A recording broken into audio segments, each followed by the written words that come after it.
সম্মানিত ভাইয়েরা,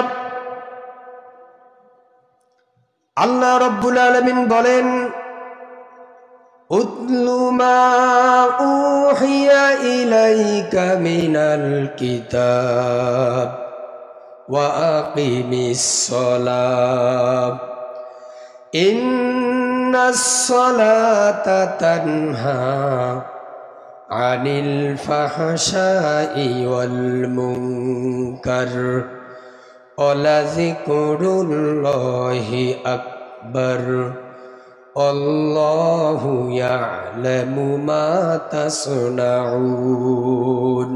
আল্লাহু আকবার।